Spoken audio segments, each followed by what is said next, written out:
कांवर किन के लईनी बाबा धाम गईनी उनका पर जल अइने ढार। सखी देव भाटा गइला से मरले बाटे भाटा। सखी देव भाटा गइला से मरले बाटे भाटा। सखी देव भाटा गइला से मरले बाटे भाटा। डायमंड रिकॉर्डिंग स्टूडियो छौड़ा दाना।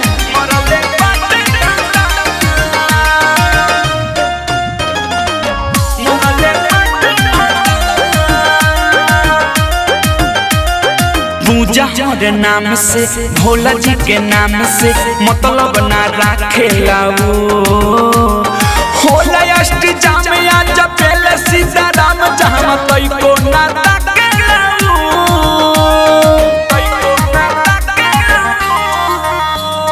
पूजा हर नाम से भोला जी के नाम से मतलब ना रखेला होला अष्टजाम या जपेल सीताराम जहाँ तई को ना ताकेला।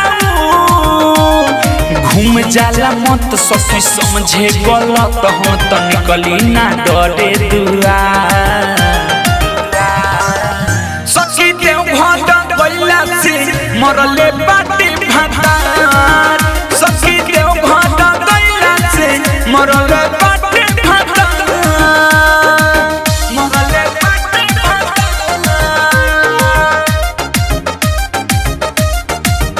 सखी देव भाटा गइला से मरले बाटे भाटा।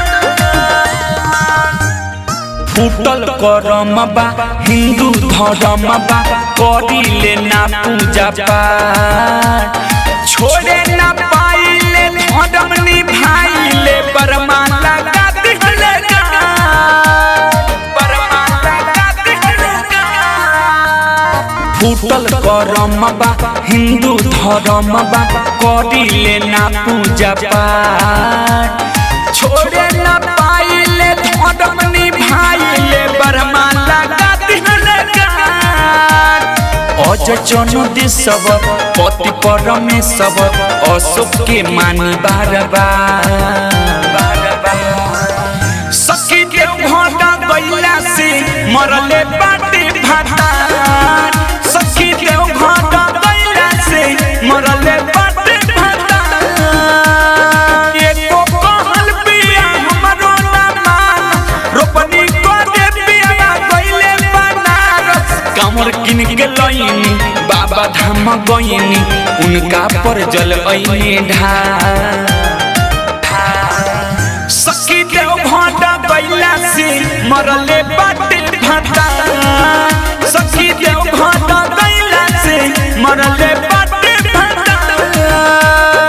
डायमंड रिकॉर्डिंग स्टूडियो छौड़ा दाना।